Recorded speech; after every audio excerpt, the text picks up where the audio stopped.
My name is Shawn Robertson. I am the animation director at Irrational Games. Now, one of the goals that we have at Irrational is to create strong interactive narrative experiences. And one of the ways that you do that is by creating relationships between the player and the characters in the game. For instance, the relationship between the player and Shodan in System Shock 2. Now, there's definitely a bit of a relationship there. She could react somewhat to what the player was doing, but the player is really only represented through a disembodied voice. Now, in BioShock 1, we brought humans into the space, but these humans were safely kept behind glass or over the radio or in tightly controlled cutscenes where you had no interaction with them at all. And there's no real relationship that you could build with them. There was a relationship that we built in BioShock 1 that was a true relationship, and there was an emotional value there, and that was between the big daddies and the little sisters. They existed in each other's world. They're fully realized. They could react to each other. There's an emotional bond there, but it wasn't your relationship. It was something that you observed. We wanted to take the next step when we started talking about BioShock Infinite and create a companion for the character.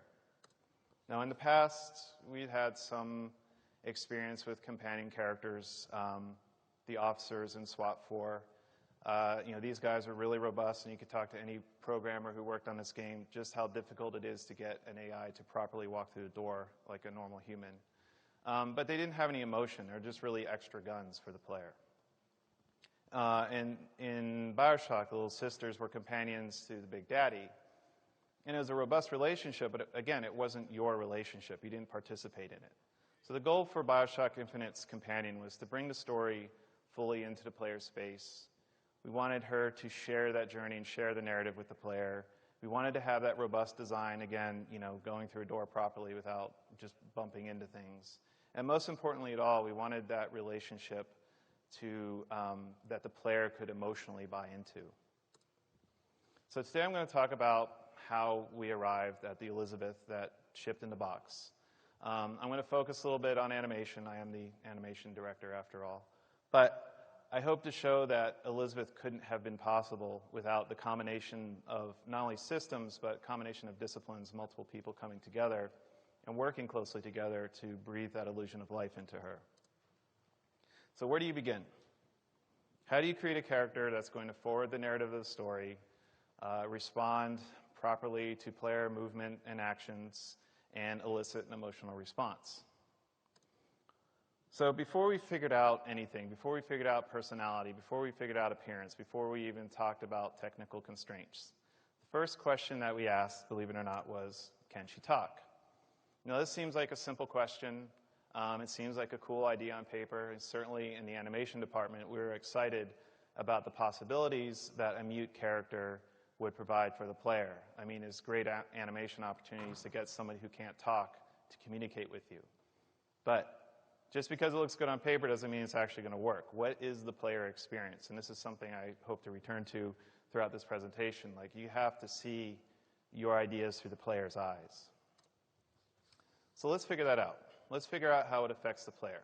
Now, this is a quick test that we conducted to prove out how Elizabeth might call out an object of interest to the player.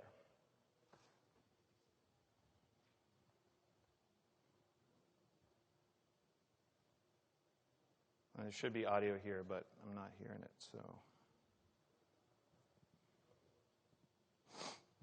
No matter if she was grunting through the whole thing, because she can't talk. So what's the player experience here? It's very obtrusive.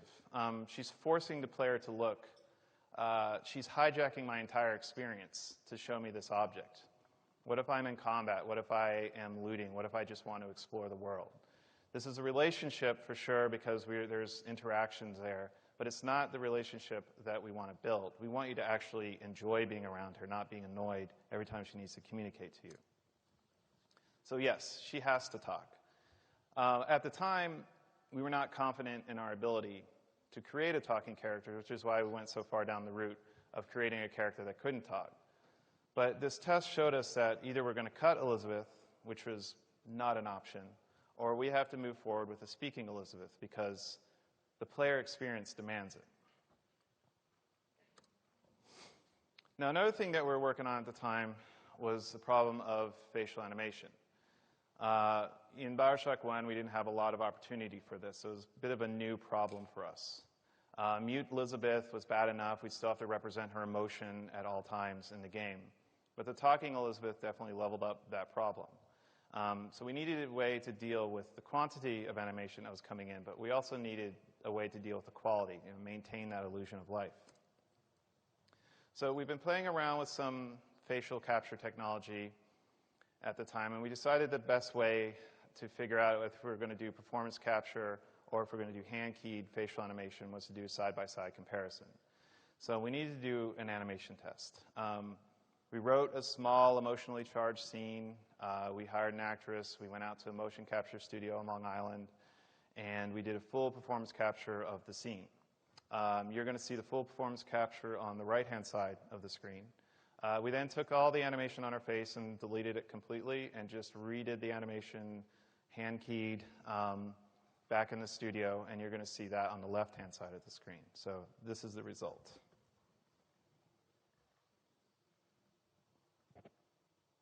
And there should be audio. I don't know.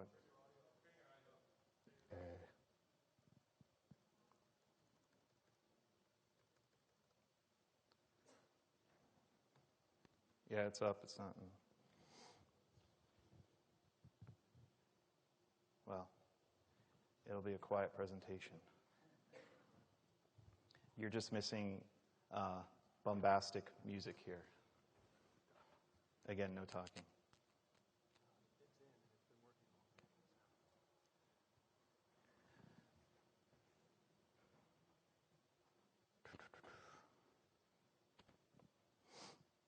All right, what did we learn? Well, for us, the burden of getting the scene right on the day of the shoot was very high. Boston is not exactly a hotbed of MOCAP studios. It wasn't really economical for us to travel, even just down to New York, to do full performance captures. Performance capture, for us, didn't really support the iteration that we needed to do back at Irrational. And for us, remotely directing both the audio and the physical performance was a little too risky for us. And at the time, we didn't even have a tech animator. So all the data that was going to be coming in externally for the performance capture was just a little too much for us to handle. And ultimately, for us, realism was not the goal. The goal was to build an emotional connection to the player. And we don't really need realistic facial animation to achieve that. And we thought that the keyframed animation just looked better. John Mangagill was the animator who worked on this.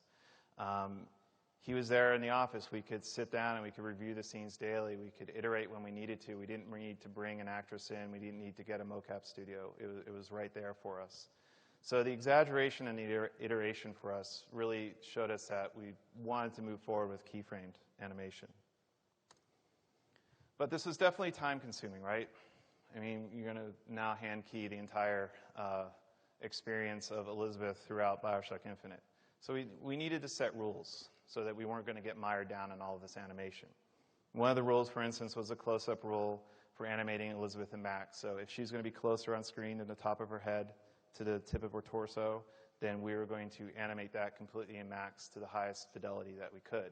If she's going to be further away from that, we could let Face Effects handle most of her talking animations and polish as we needed to. But we needed to develop new systems for her facial animation when she wasn't talking. So that was a system that I'll actually talk about later.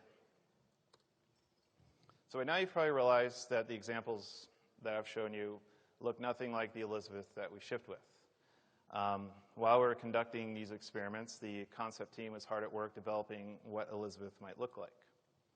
Now, as we progressed, we got more comfortable in breaking away from realistic proportions. Now, we did this for two reasons.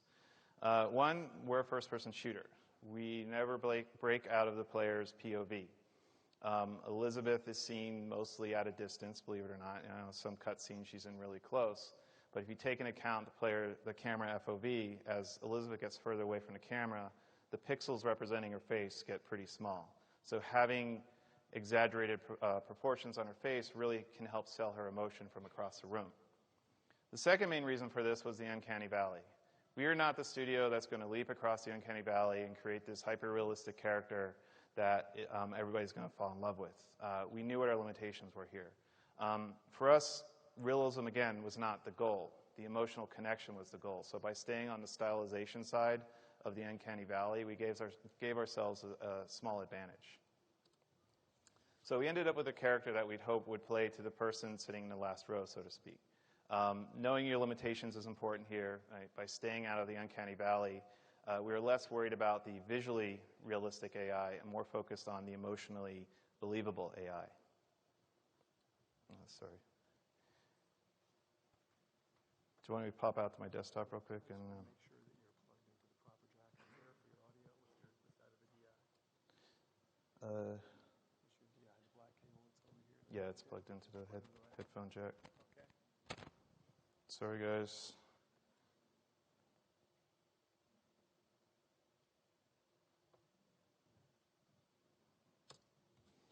All right. Big part of this concept phase involved what Elizabeth was actually wearing. The dress was not negotiable. You think about the time period, America, 1912, the dress is really part of that time of what women were wearing at the time. We also knew that we needed two distinct Elizabeths, at least. The narrative takes us from the young, innocent girl that you meet in Monument Island to the older, more powerful and worldly woman that she's going to transform into.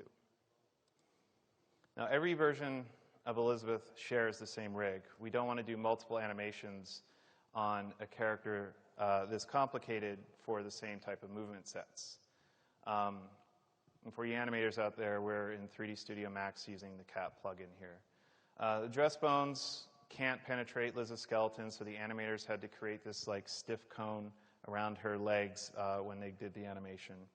It led to some really awkward play blasts in Max, so the constant mantra here was get the animation in game, because it's really tough to see what she's doing when the dress is stiff like this.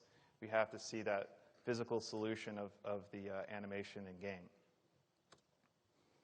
Now, as we started getting into the nitty-gritty of the dress physics, we started to realize why you don't really see a ton of real-time characters that have dresses on. Capes are fine, ponytails are fine, ribbons are fine, but the minute you close that geometry around your character's legs, you're in for a world of trouble. And especially with Elizabeth, her legs are much longer than normal. Again, the proportions that I was talking about here. Because we're a first-person shooter, the player can run much faster than a normal human being can, which means your companion character, who's supposed to be a normal human being, has to also run pretty fast to keep up with you. So we're stuck in between this time where either her legs are poking through the dress when she ran, or the dress would be kept aloft because her legs are moving so fast that the dress would just kind of be up. Neither one of those are quite shippable. So the physics solution basically, once it was successful, once we figured it out, I think it was worth it. We're correct in predicting about how much animation time we'd save with physics. We way underestimated the tech time and requirements that it was going to take to get these physics working. We had one of our tech animators, Gwen Frey, working with a bunch of third-party companies, some of it just full-time, trying to get this right and shippable. I mean, in the end, like I said, I think it's worth it. Getting the dress in and working properly grounded Elizabeth to her time period, but also became a big part of her character. Now, the foundation is set. We have a female character. She's got slightly exaggerated features. She has a dress. Big deal, right? This is what that's going to add up to. We need to tell a story. And before we can tell a story, she has to act. And before she can act, we're going to have to teach her how to be human. Now, how do you do that? How do you trick the audience into believing that Elizabeth is human? Trick sounds like a bad word here, but it's true. We use a variety of tricks whose combinatorial effect added up to the illusion of humanity. And not only human, because that's not good enough, it has to be human that you want to spend time with. So these tricks are going to have to be executed through clever systems.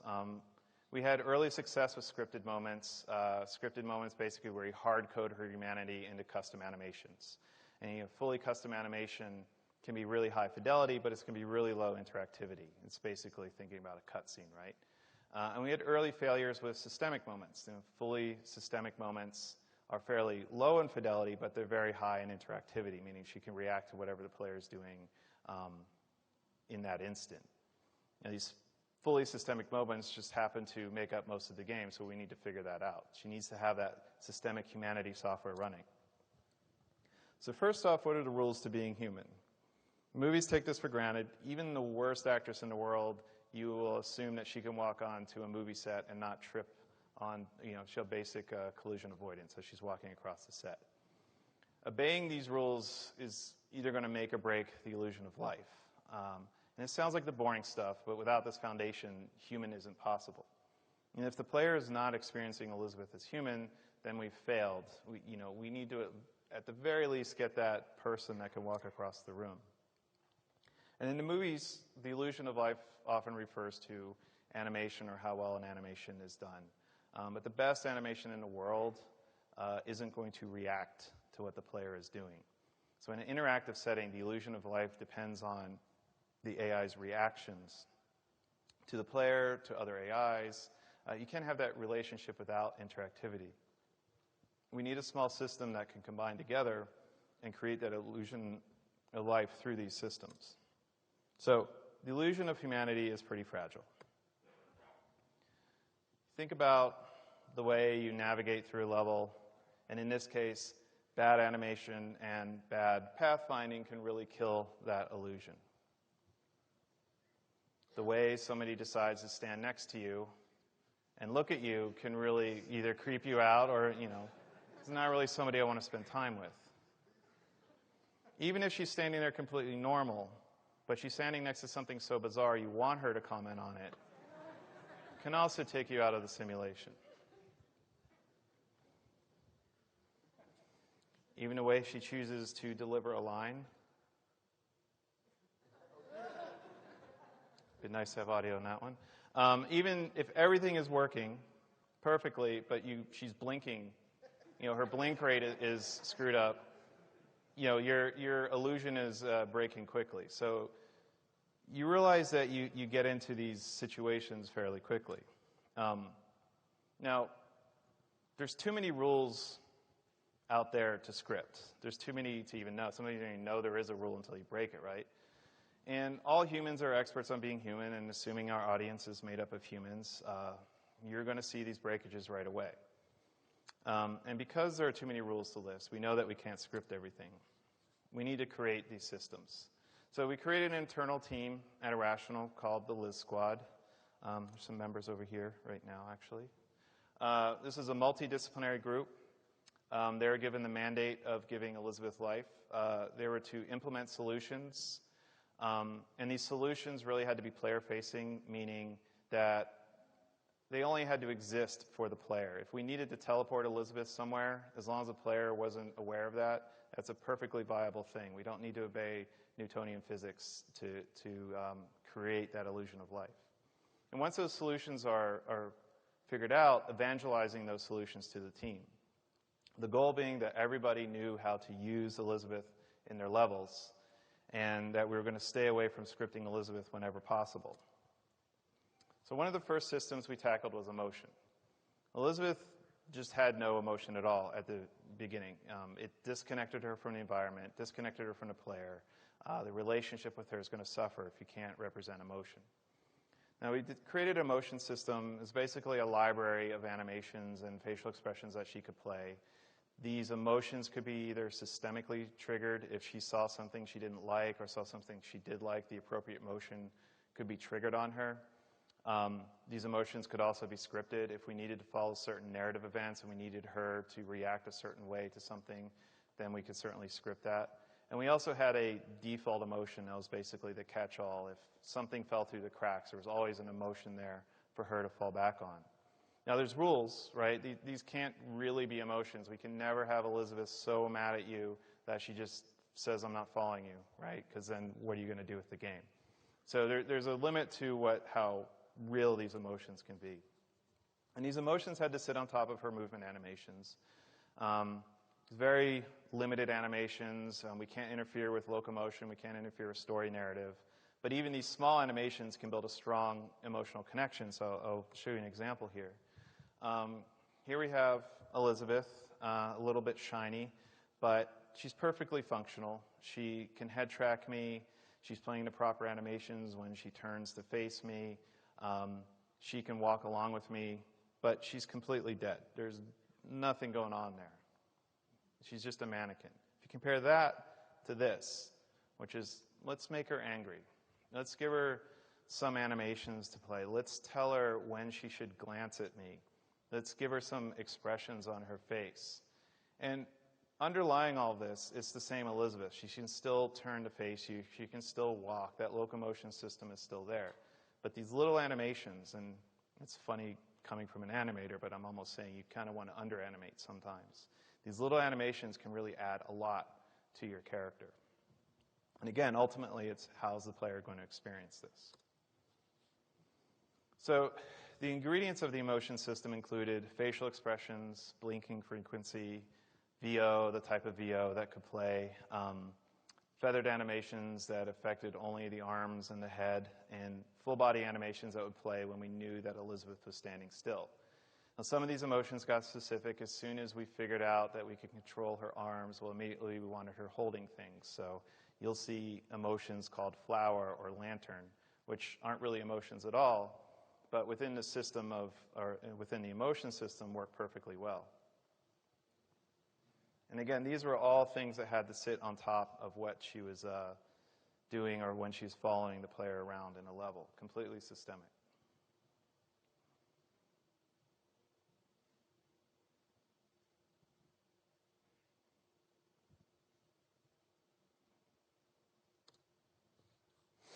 So remembering that these have to combine with other systems, knowing that we can't prevent her from following the player or reacting appropriately to combat, or deciding not to react to combat because she's sad. Like I said, we're very limited what we could do with them, but I think the result of adding humanity onto her is pretty effective. Now, we discovered emotions that we didn't really think we'd need, like the after combat emotion. We had a problem early on where if Elizabeth was in a happy place and you started a combat and she'd go into her combat animations and then you shoot the last AI, she's going to stand right up and be happy again.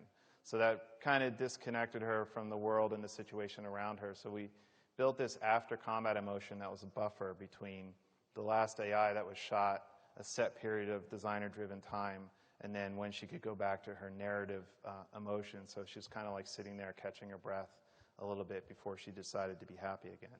We also had emotions that were named after specific geographical locations. Throughout a linear narrative, you want Elizabeth to be a certain emotional state in a certain place. Well, you might as well just call that emotion Boardwalk After Funicular. It makes no sense to anyone outside of the development team, but that's the emotion we wanted her in at that particular spot. When we're developing the femme fatale version of Elizabeth and Burial at Sea in the DLC that we just released, we couldn't change any of the animations that we had shipped with, but we could create new content that plugged into the existing emotion system. So with fairly limited time and resources, we could take the Elizabeth from BioShock Infinite and turn her into a femme fatale with a 2-pack-a-day smoking habit. Again, smoking is not really an emotion, but when you're controlling arms and head, it's very easy to create smoking on top of her locomotion system. Now, this is a test that we did before we had the femme fatale mesh and Burial at Sea, so having a common rig certainly helps out with prototyping. Now, this system is just one small part of a whole. It's a combination of this with other systems that are going to create the illusion of life. Now, the gesture system, we had more VO for Elizabeth than we could ever possibly hope to animate. By my guess, I would say we had more VO in the Battleship Bay level of BioShock Infinite than we had in the entire game of BioShock 1. And it all had to be represented. Now, Face Effects did a huge job with helping us with lip syncing, but people don't just communicate with their mouths. You can see me up here wiggling my arms around. So we needed some shortcuts to get some of this animation in and running so that we could spice up some of her animations during her conversations. So we treated gestures like phonemes and facial animation.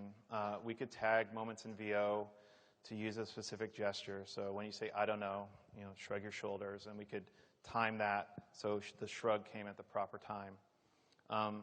Gestures were used when we couldn't guarantee that Elizabeth was going to be locked into place.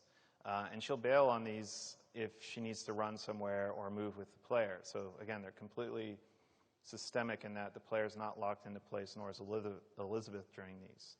Now, custom animations always look much better. You always want to hand animate this if you can, but again, high fidelity means low interactivity. All these custom animations would need to be done by an animator. Do you even have enough memory to fit all of these animations, let alone the time to do all these animations?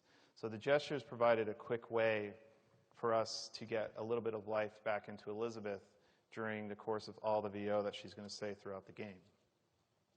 Now, these systems are used by anyone who's setting up VO, and by spreading out this responsibility throughout the team, we had a better chance of representing that VO than just having it not represented at all. So unfortunately, this video has talking in it, so we can all pretend, right? I just think my headphone jack is probably not working. Oops. It's definitely my headphone jack because that was loud. Sorry. In any case, you can see these are moments where she's talking to the player that the animators didn't have time to fully custom animate. A designer or a level builder or people come in and tell her to gesture at certain points in the animation so that she's not just standing there playing her normal idle when she's talking to you. Now, in these videos, I'm choosing to watch her, but in the game, it's absolutely not. She's not pinned into place. If the player decides to run over and start combat, then she's going to get into combat. She's not going to keep doing this and this with the player. So it's completely systemic. Now, this seems like a small system, head and eye tracking. I think everybody's familiar with this if anybody's played a first-person shooter. And it seems like a small thing, but the illusion of life is really about Elizabeth reacting to the world. This system lets us keep Elizabeth interested in the world around her, and sometimes, as I've shown, small things can go a long way. So the head and eye tracking system allowed for some randomness, and I think if any of you were at John Abercrombie's talk, you probably saw this slide. But it also allowed for designer-specified interest points. This is an example of somebody on the Liz squad deciding that they really, really, really, really, really want Elizabeth to look at this painting. And even with the amount of eyeballs that were placed on this painting, she will only look at it if she can. Again, if she's locked into combat or if she's locked into a cutscene, these are opportunities for her, not scripted moments. And why is it important that Elizabeth look at this? Well, this is actually something that we want the player to see. It's a fairly important painting, and it's a fairly important part of the narrative in BioShock Infinite. And if you see Elizabeth looking at it and commenting on it, you might look at it too. If I go stand out in the hallway and just stand there and stare at the ceiling for a few minutes, I guarantee I'll have a few people come stand next to me and look at the ceiling. It's just part of human nature. So in some of this, we're using Elizabeth to kind of guide the player's eyes to things that we want to see without forcing them to do it. These placed interest points had instructions in there for her. Each icon contained these instructions, and in this case, you can see we really want her to look at this once. It's signage, but once she looks at it, she's not going to belabor the point. She'll see it and one and done. She'll express joy when she sees this, so the joy could be facial expression, it could be a vocalization of joy, or it could be a specific piece of VO that we want her to play. And we got to a point where these interest points could also be embedded in static meshes that were being made by modelers. And this is an interesting point because somebody making static meshes generally isn't involved with Elizabeth or characters. And it was kind of a way to get everybody involved with how is Elizabeth thinking about this? How is Elizabeth thinking about this mesh that you're building? By embedding a socket inside this mesh, you're being involved with that process of getting Elizabeth interested in the world and that illusion of life. So in this example, again, if you were at Crombie's talk, he used this too. We're about 40 minutes into an hour or so of just standing on the beach, not moving at all. So from a narrative standpoint, this is our worst nightmare. All the VO she's had to say has been said. She's nothing left for her to do. She's just standing around, walking and looking at random things. But the system is keeping her alive. This system, combined with the emotion of cotton candy, which puts the cotton candy in her hands, she's occasionally rubbing her belly, keeps that illusion of humanity going until the player is going to pick up the controller and start running off. So again, that's a worst case scenario there. So another system we developed was a smart train system. Now, a big part of the illusion of life is interacting with the world around you. Emotions and gestures are only going to take us so far. How does Elizabeth actually react to the world? We need a way to populate the world with interesting things that Elizabeth can interact with. Smart train objects contain information in them that Liz or other AIs could use. It wasn't just Liz. They were placed around the world by designers, by level builders. They contain rules in them for AIs, if they're allowed to use them or not. And they contain instructions like, am I going to animate? Is it a looping animation? How long is the looping animation? Do I use this intro or this outro, etc.? So this is a test I did early on where we took a single object, the flower bush, and saw different ways that Elizabeth could use it. Now, we're missing the attachment where she puts the flower in her hair here, but the idea is that she plucks a flower out from the bush. Now, in this case, she's plucking a flower from the bush. She's going into the flower emotion and going over to a dead body to put the flower on the dead body. Now, these interactions, which are a little more specialized than just sitting on a bench, were called gold moments. So these were things that we really wanted the player to see. Again, we did not want to force the player to see this. It was not about forcing the player into a cutscene. She's about to break another rule here. Step on his head. But we called them gold moments. So in this case of the dead body, we'd probably place maybe 8 of them around a level and really kind of encourage Elizabeth to use them. Again, it's not scripted. It's just her systems kind of gravitate towards this thing and she wants to use it. Once she uses it, then it's done. We'll erase the rest of them so you don't have to see it again. Because again, it's a highly specialized moment that you really only want to see once because then it's special. The Smart Terrain is a great opportunity for us also to animate Elizabeth's animations at a higher fidelity and getting some interactivity there. Now, when you fill out a street with Smart Terrain, all of a sudden, Elizabeth is pretty connected to the world. In this example of a street, I just threw Smart Terrain everywhere for her to play with. Now, as a player, I'm cheating a little bit. We're also missing a little VO here, but that's okay. I'm cheating a little bit because I know where the VO is, the Smart Terrain is. I'm kind of turning to look to see if she's using the Smart Terrain over by the window that I placed. So it's cool that she's systemically using this. There is no scripting here. It's just her systems running and wanting to use the Smart Terrain. But like I said, I'm cheating. I know where everything is. And we're not shipping developers with the product to sit behind the players and tell them to look at certain things, right? We want to cheat this system a little bit to get the highest probability that the players will see these things. So this is where I was talking about earlier, like we could teleport Elizabeth into these Smart Terrains where she'd be locked into her first frame of animation.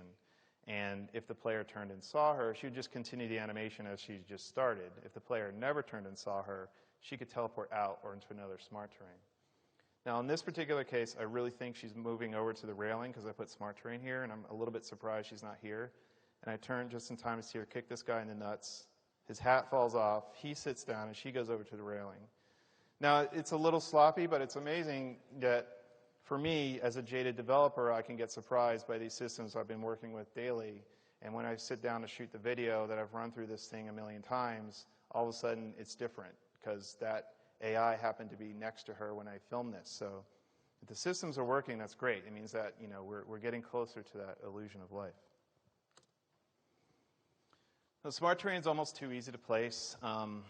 We had to be careful, certainly. You didn't want to put so much Smart Terrain and diverse Smart Terrain around that you're blowing out the memory budgets. Liz Squad managed this system, and they also paid attention to the context. What is Liz's mood? You don't want Liz playfully picking a flower if it's a somber part of the story. You want to kind of feed into the narrative at all times here. In this final example of smart terrain, this is an example of what Elizabeth sees in the editor. All the green objects represent smart terrain, not just for Elizabeth, but that other AIs could use. We had mesh previews for specific objects, so we knew that when we placed it correctly, our hands wouldn't be clipping through the railing. We had freestanding smart terrain that didn't involve meshes, and those are the green diamonds that you see. So Elizabeth, walking through this level, all these green things were opportunities for her to use if she was available to use them at the time. So let's get into combat. Combat was a big issue for us. Early on in production, we didn't really know what to do with her. Elizabeth was not going to be a combat AI. We didn't really want her holding a gun and shooting people. That wasn't part of her character. And early on during level reviews, you would pause the game and stop and turn over and look at the level designer and be like, where's Elizabeth? And a lot of times the answer was, I put her in the room back there so she's out of the way. It doesn't bother you. So if we're going to build a relationship with Elizabeth, that's not how we're going to do this. We needed to keep her present at all times, even during combat, and in a manner that was helpful to the player. Now, Elizabeth can't get killed. Narratively, we don't support her dying, but we don't want to highlight that, right? We don't want her to ignore dangerous things and just highlight the fact that she's got godlike powers. Selling awareness to danger is good because the player can die, so things that are not dangerous to her are dangerous to the player. But it also grounds Elizabeth to the world. Reacting to her situation, furthers that illusion of life. So an example, again, of under-animating here. This is a single-frame animation that we added to her run cycle that provided a flinch-like behavior when bullets happen to fly near her. So if you see in this situation, she's running upright, and as soon as the gunshots start going off, she just plays an animation where she puts her head down and her arms come up, so it feels like she's protecting herself. And again, nothing gets affected as far as locomotion, nothing gets affected as far as design. Single-frame animation, fairly effective at selling that situational awareness. So what else can we do? We added cover. We added flinching and peeking to the cover. When I say cover, I mean cover for Elizabeth. And this is cover that we didn't necessarily have to place. It would get built when you build the paths, and she would understand what she could post up against and go into her cover animations. We added peeking to give her a bit of a directed awareness to danger. It's all eye candy, but it's another ingredient towards building those layers of combinatorial effects for illusion of life. We also had to add a cooldown to the flinch because on an automatic weapon, she was doing this a lot in our first playthrough. Peeking, it's a subtle thing and it's not important, but it kind of directs the player in the direction of where the danger is coming from. You'll also see here when this AI dies, this is before we had the after combat behavior. So you'll see Elizabeth pop right up and be ready to go. Like nothing happened. So again, going back to the emotion system there. So far, it's just eye candy, right? We need to sink our teeth into some design issues also.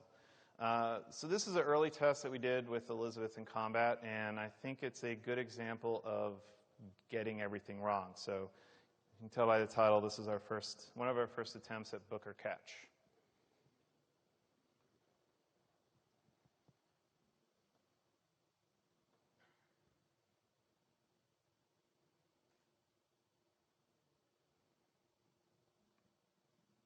So when we first started this, we were so concerned with where the weapon was coming from because Liz had these tear powers, and let's put the tear powers in, and she pulls this weapon out of the tear, that became the story. It wasn't the story of Elizabeth coming to help me. It was the story of where did this weapon come from, this crazy tear, right? Not only that, I have to look at her. I have to wait for the animation and the effect to play. I have to push a button to pick up the weapon. Once that's done, then I have to remember where I was looking when I was in combat, and by then somebody shot me and I'm dead. So all of these should be combined, right? It shouldn't be so much work for the player that they're never going to use this system. So we've settled on a one-button press solution. Ultimately, this was no more complicated than a normal reload. And something weird happened. It turned out that improving the design also improves the narrative. We started to hear war stories around the office. You know, I was down to my last bullet and Elizabeth threw me a weapon at the last second. People aren't saying what the system actually is, which is essentially a reload. They're talking about it through the lens of this companion character coming to help you and saving you at the last minute. So from a narrative standpoint, we're building that relationship with the player without even realizing it. So again, the player experience and the illusion of life working here. Now in a shooter, the player dies a lot. We struggled a bit with the mechanics of resurrection. And eventually taking a page out of Book or Catch, tying Elizabeth to the resurrection system. Now from a design standpoint, again, this is just a res station. It's where you come back to respawn once you die, or narratively, Booker doesn't die, he gets revived. But we're creating an emotional connection here by having it go through the lens of Elizabeth. Now this final example I'll show you shows the combination of systems that Elizabeth uses in combat. There's threat location. We're going to see UI put up on the HUD. Unfortunately, we're not going to actually hear. The weapon reload, tears, which I didn't go into today, and the resurrection.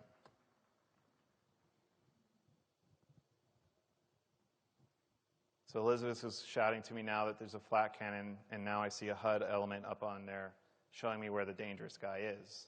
She's giving me a weapon on an empty reload. And now, as I run around here, you can see why nobody wants me on their battlefield squad.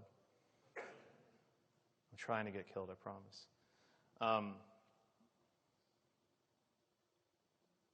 And when I eventually get killed, you know, we play the animation and some screen effects of her bringing the player back and ready to go back into the combat.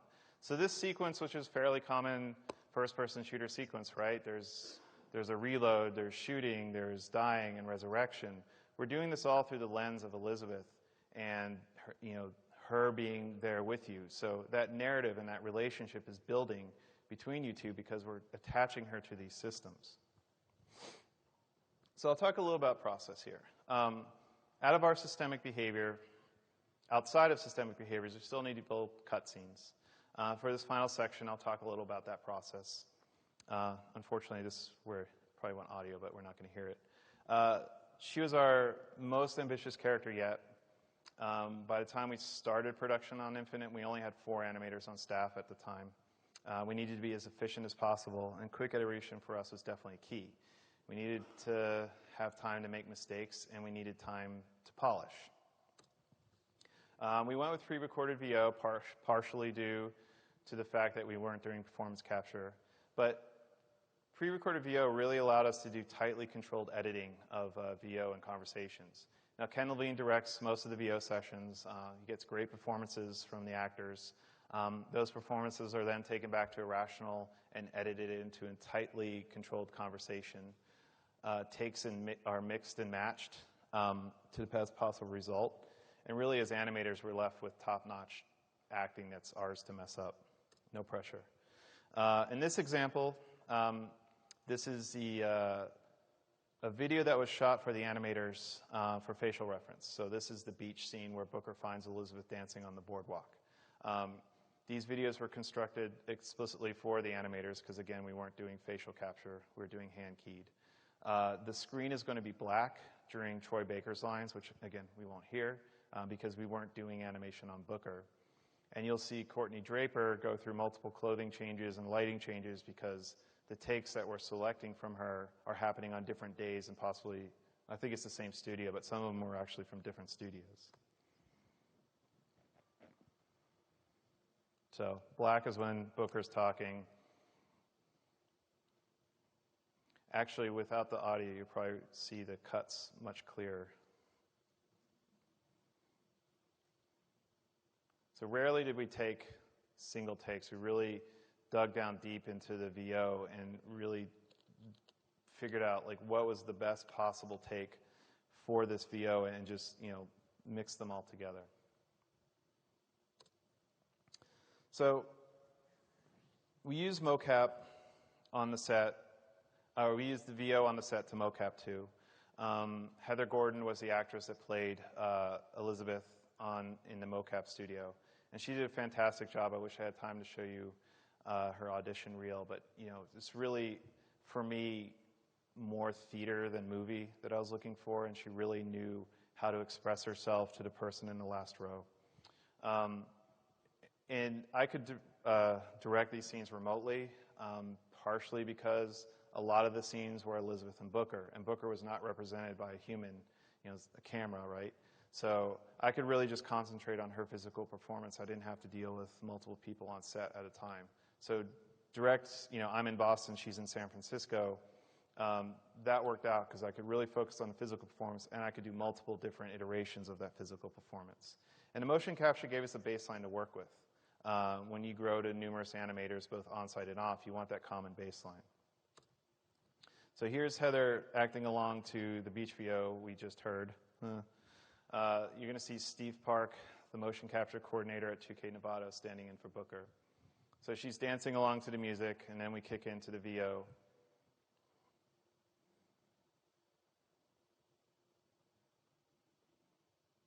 And again, because we already established the VO, I could do multiple takes of these throughout a day and really pick and choose the strongest take. And 2K Nevada was very quick in getting these back to me. Sometimes same day I could have usable animation on my desktop ready to go. So here's where the scene comes together. We always animate on top of the mocap. We very rarely put in raw mocap. Again, we weren't going for realism, we were going for emotion. The raw mocap is great for proving out a scene, but once we've proved out the timing and get the sense that we know where we're going with the scene, we would do extensive animation on it.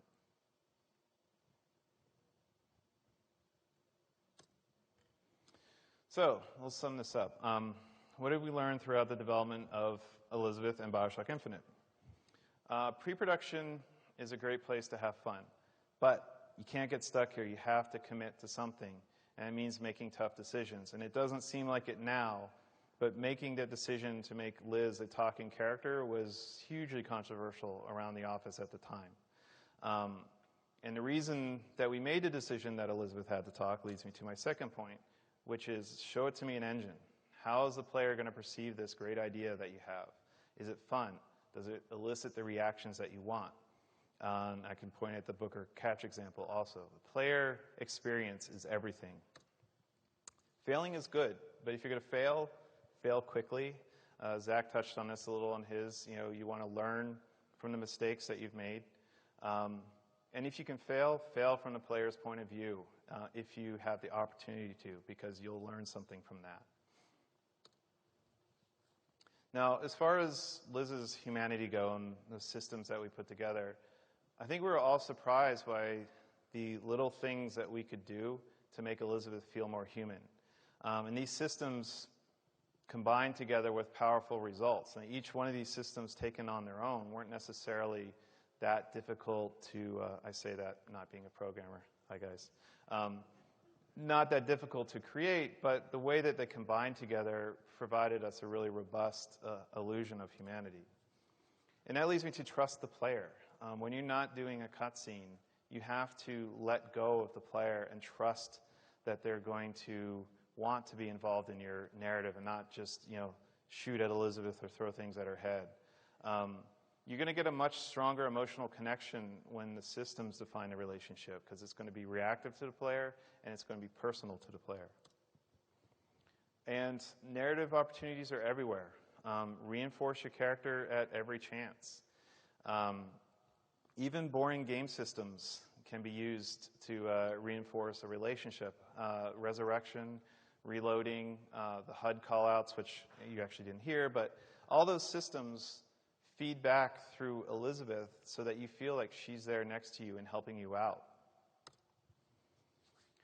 So for process, process is different for every studio. Certainly being at GDC it reinforces that.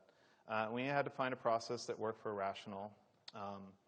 For sure, not having the option for performance capture went a long way to defining what our animation pipeline was. mix up your departments. The Liz Squad was a huge success for us. And not only did it enable better communication because you have people from different departments working tightly together, you tend to lose that ego that you might get if it's like just the animators working on something because they know how it wants to be, so they're going to be in their little fiefdom and controlling what they want. Once you start thinking about the player experience, once you start thinking about how everybody's role is connected in creating this person, then you're going to get a much better or a much higher quality product. And cutscenes. Now, we obviously relied heavily on cutscenes, and I didn't go into too much of them today. And I am very proud of the work that my team and I accomplished with them. But we need to push past cutscenes to what's next for narrative in games. I want to bridge that gap between that high fidelity and high interactivity that I talked about earlier. You want to allow each player to have an individual and unique experience. And I certainly hope I can stand here after our next project and talk about cutscenes the same way I talked about disembodied voices and humans behind glass that I did at the beginning of this talk. I'd also strongly recommend checking out Ken Levine's narrative Lego talk. I believe it's tomorrow at 12. I know it's tomorrow, I don't know the time, for more information on what we're thinking about on this subject. Well, that brings me to the end. Thank you very much for coming. And yeah, thank you.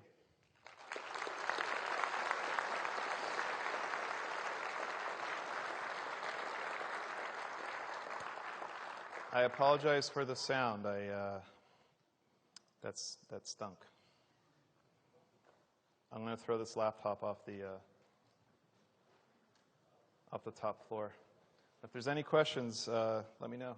I'm here.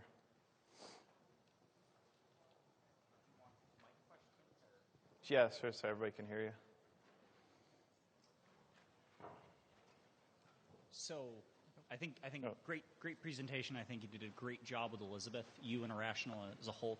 Did you guys take any inspiration from particular other characters like Alex Vance from Half-Life or something like that? Oh, certainly. I mean, you play all of the games that are relevant to what you're trying to do. So you look at Alex, you look at Ico, you look at games that may not even have traditional companion characters because you're trying to build somebody that's going to be emotional, somebody that you're going to connect with, and you don't really know what that is until you start throwing pixels up on the screen and making mistakes and starting to get ideas on how you can fix it. But absolutely, yes, you play as many games as you can that are relative to what you're trying to do. Okay, thank you. Mm-hmm. Hi. So one moment that stuck out to me in particular while playing BioShock Infinite, and I'm glad you touched on it, was Elizabeth leaning on a wall. Yep. And I thought that worked incredibly well. Though I don't know if this was me projecting at the time, but I was like wandering the same area a lot, and I was wondering if there was like a boredom counter on her. So like you walk into a new area, and Yes. she will go through like the hero poses to like, oh, look at this cool arcade machine or whatever, and then just start leaning on the wall. I don't remember exactly if we had a waiting system on Smart Terrain that she would choose one over another. The gold system would turn off Smart Terrain so that once she did like a hero type of thing that she couldn't do it again. Actually, Arun, you tell me, do we have waiting? Yeah. There you go. There's the answer. I got my experts right here, so. Yes. The experts in the back say yes, we had Smart Terrain waiting. You probably get this question a lot, and I apologize for it if that is the case. But when the art team was designing the final look for Elizabeth, did you guys intentionally draw upon contemporary Disney princesses and all that to like? Absolutely. In fact, we were struggling a little bit with the new version of young Elizabeth. You saw a couple of versions up there where Elizabeth had the white dress on, and the original story called for her to be in that dress for maybe a third or less than a third of the game. And when we realized that she was going to be in that dress for almost half the game, even more, that we wanted to make it a little more exciting. And so we were struggling with what student Elizabeth, as we called her, would look like. And at the time, we saw these images online that Claire Hummel did, concept artist, that she basically reimagined Disney princesses.